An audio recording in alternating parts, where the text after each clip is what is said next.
नमस्कार दोस्तों, मेरा नाम वैभव है और मैं अपने YouTube चैनल स्टॉक अल्फा में आपका स्वागत करता हूं, जिसमें हम बैंक निफ्टी और निफ्टी की वीकली और डेली एनालिसिस करते हैं। चलिए देख लेते हैं एक बार बैंक निफ्टी ने आज किस तरह बिहेव किया। जैसा कि आप देख सकते हैं, मैंने अपने लास्ट वीडियो में आपको बताया था कि बैंक निफ्टी अब मेजरली एक जोन में फंसा हुआ है जो 39,500 से लेकर 38,000 तक है। मेजर बुल्स अब तब एक्टिवेट होंगे जब हम 39,500 के ऊपर क्लोज देंगे, या फिर हम बैरिश होंगे जब हम 38,000 के नीचे क्लोज देंगे। चलिए देख लेते हैं आज बैंक निफ्टी कहाँ ओपन हुआ था। आज बैंक निफ्टी 38,600 के आसपास ओपन हुआ था, क्योंकि हमारे ग्लोबल क्यूज नेगेटिव थे। यहां पर आप देख सकते हैं कि बैंक निफ्टी पहले फर्स्ट 15 कैंडल में नीचे गया, जो उसने लो बनाया 38,550 के आसपास, और फिर वहीं से उसने एक रिकवरी दी। जैसा कि मैंने आपको लास्ट वीडियो में बताया था कि 38,630 के आसपास हमारा मेजर सपोर्ट है और एक मेजर सपोर्ट 38,800 के आसपास है। पहले मार्केट ने 38,600 के सपोर्ट को काफी देर यहां पर टाइम बिताया, उसके बाद मार्केट ऊपर की तरफ उसने अपनी जर्नी शुरू की। पर हमने जो हमारा मेजर ये था, यहां पर हमने एक ट्रेंड लाइन खींची थी, जिसका हमें ब्रेकआउट यहां पर मिला। ब्रेकआउट के बाद हमें एक इनसाइड कैंडल भी मिली जो हमारी ट्रेड को कंफर्म कर रही थी। यहां पे आप अगर ट्रेड बनाते तो आपको आराम से यहाँ पे 250 से 300 पॉइंट मिलते।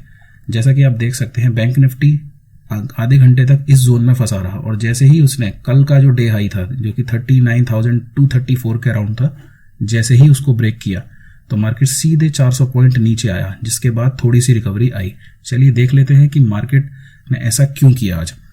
जैसा कि आपको पता होगा शायद कि मार्केट में अचानक से सेल ऑफ रशिया के, वही मेन खबर वहीं से आई, रशिया और यूक्रेन के युद्ध से। हुआ क्या है कि रशिया में एक फ्लाईओवर था जो क्रीमिया को जोड़ता है, जिस पर एक ब्लास्ट हुआ है, और उस ब्लास्ट की एक्चुअल में वो ब्लास्ट जो है वो कहा जा रहा है कि यूक्रेन की तरफ से कराया गया है, पर यूक्रेन ने उसकी कोई भी अभी तक रेस्पॉन्सिबिलिटी नहीं ली है। रशिया हमेशा ये कहता था कि ये ब्रिज जो है मेरे लिए बहुत इंपॉर्टेंट है और यहाँ पर मेरी 20 लेयर ऑफ सिक्योरिटी है, मतलब आसानी से यहाँ तक पहुंचना मुश्किल है। परंतु फिर भी यहाँ पर बम फूटा। इसके रेस्पॉन्स में पुतिन ने भी फिर थोड़ी सी यहाँ पर मिसाइलें दागी, जिससे ना जो कुछ बच्चे कुछ बूढ़े और कुछ लोग वहां पे जो सिविलियन थे उनकी मौत हो गई। तो अब से फिर से दोबारा से वही टेंशन वहां पर होना शुरू हो गई है, और बाइडेन ने भी $250 मिलियन की इस समय जो न्यूक्लियर रेडिएशन को जो रेस्ट्रिक्ट करे ऐसी मेडिसिन खरीदना शुरू कर दिया है। तो फिर से न्यूक्लियर वॉर का खतरा हमारे सर पर मंडरा रहा है। तो मैं आपको बस यही कहूंगा कि अपनी पोजीशन जो है वो आप इंट्राडे में ही रखिए। पता नहीं कब क्या हो जाए, कितना गैप डाउन हो जाए, कितना गैप अप हो जाए, तो इसीलिए इंट्राडे प्ले करना ज्यादा बेहतर होगा। चलिए देख लेते हैं एक बार डॉलर इंडेक्स क्या कर रहा है। जैसा कि आप देख सकते हैं, डॉलर इंडेक्स लगातार 4 सेशन से ऊपर की तरफ ही जा रहा है। आज मंडे का सेशन बहुत इंपॉर्टेंट होगा कि अगर डॉलर इंडेक्स इससे ऊपर ही जाता है तो हमारे लिए फिर से ये बुरी खबर है, जैसा मैं हर वीडियो में आपको बताता हूं। डॉलर को देख सकते हैं हम, डॉलर भी आज ऊपर खुला, ऑल टाइम लो पे खुला, पर डायरेक्टली फिर उसके बाद उसने रिकवरी शुरू की। जहां तक है ये रिकवरी आरबीआई ने कोई बीच में एक्शन लिया है, कोई करेक्टिव एक्शन लिया है, उसकी वजह से हमको ये रिकवरी मिली है। चलिए बैंक निफ्टी में एक बार और देख लेते हैं कि कल के सेशन में हम क्या कर सकते हैं। मार्केट जो है एक बहुत ही डिसाइसिव पॉइंट पे क्लोज हुआ है 39,000, और आप जैसा कि जानते हैं कि 1000 के लेवल हमारे लिए ओआई के नजरिए से हमेशा से बहुत इंपॉर्टेंट होते हैं। तो 39,000 पे कॉल राइटर भी बहुत अच्छे खासे होते हैं और पुट राइटर भी बहुत अच्छे खासे होते हैं। तो अगर मार्केट 39,000 इसी रेंज में कल ओपन होता है और फिर दोबारा से 39,200 या फिर कल जो आज का डे हाई है 39,300 के ऊपर निकलता है, तो हमारे टारगेट होंगे 39,500। उसके बाद जो हमारा जो मेजर हाई था वो 39,600, और इसके ऊपर हम दोबारा से बुलिश होंगे और फिर हमारे टारगेट होंगे 40,000 और उसके ऊपर 40,500 के आसपास। चलिए मार्केट मान लेते हैं कि गैप अप ओपन होता है, मान लेते हैं कि 39,300 या 400 के आसपास गैप अप ओपन होता है, तो फिर हम एक बार को थोड़ा कॉशियस होंगे कि मार्केट ऊपर जाएगा, और फिर अगर कोई नेगेटिव कैंडल दोबारा से इस हाई के आसपास बनती है तो हम उसको एक छोटे से एसएल से हम शॉर्ट कर सकते हैं। चलिए मान लेते हैं मार्केट कल गैप डाउन ओपन होता है दोबारा से, तो गैप डाउन में जैसा आज हुआ कि होता क्या है कि जब मार्केट न्यूट्रल टू बुलिश होता है या कहीं बुलिश होता है और मार्केट गैप डाउन देता है, तो जो लोग मिस कर गए होते हैं वो लोग एंट्री बनाते हैं। तो हमेशा जब भी गैप डाउन होता है तो मार्केट ऊपर ही जाके बंद होता है। ऐसे ही अगर मार्केट अगर बैरिश है और मार्केट गैप अप होता है तो जो भी हमको जो तेजी मिली होती है उसको लोग बेचने में यूज करते हैं। चलिए अगर मान लेते हैं कि यहाँ पर गैप डाउन होता है और गैप डाउन के बाद फिर सेम अगर ये 39,800 या 38,600 के आसपास मार्केट आता है और सपोर्ट लेता है तो हम फिर से तेजी कर सकते हैं 39,000 की तरफ।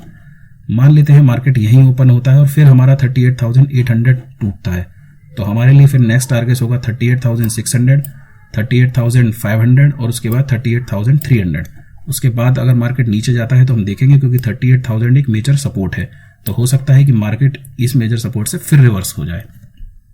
तो मार्केट अभी एक कंसोलिडेशन जोन में है और जैसे ही इसको ऊपर या नीचे जिस दिन भी तोड़ेगा तो मार्केट एक डिसाइसिव मूव जरूर देगा हमको और फिर हम देखेंगे कि मार्केट बुलिश है या बेरिश है। एक बार निफ्टी को भी देख लेते हैं। निफ्टी में भी सेम पैटर्न बन रहा है पर निफ्टी इस समय थोड़ा बैंक निफ्टी से ज्यादा वीक है क्योंकि अब हमारा जो है रिजल्ट सेशन शुरू हो गया है, आज टीसीएस का रिजल्ट आया है।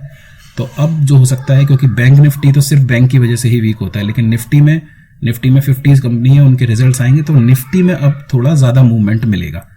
चलिए देख लेते हैं एक बार और इस समय क्या कर रहे हैं ये।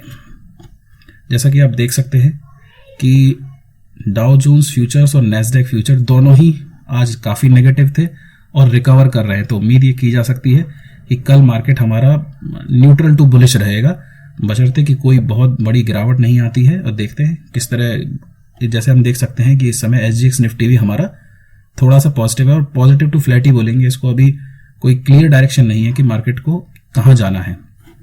तो अब हमारा जो मार्केट है वो बहुत ही इंपॉर्टेंट पॉइंट पे खड़ा हुआ है 39,000। अब जिधर भी नीचे तोड़ेगा यानी 38,800 के नीचे बैरिश होंगे हम और 39,200 से ऊपर जाएगा तो हम बुलिश होंगे। और ये पोजीशन इंट्राडे की बात कर रहा हूं मैं। पोजीशनल के लिए वही है 39,500 का लेवल ऊपर और 38,000 नीचे की तरफ अगर हमको बैरिश होना है तो। चलिए धन्यवाद दोस्तों, लाइक करें, कमेंट करें, सब्सक्राइब करें, अपना प्यार दें। धन्यवाद।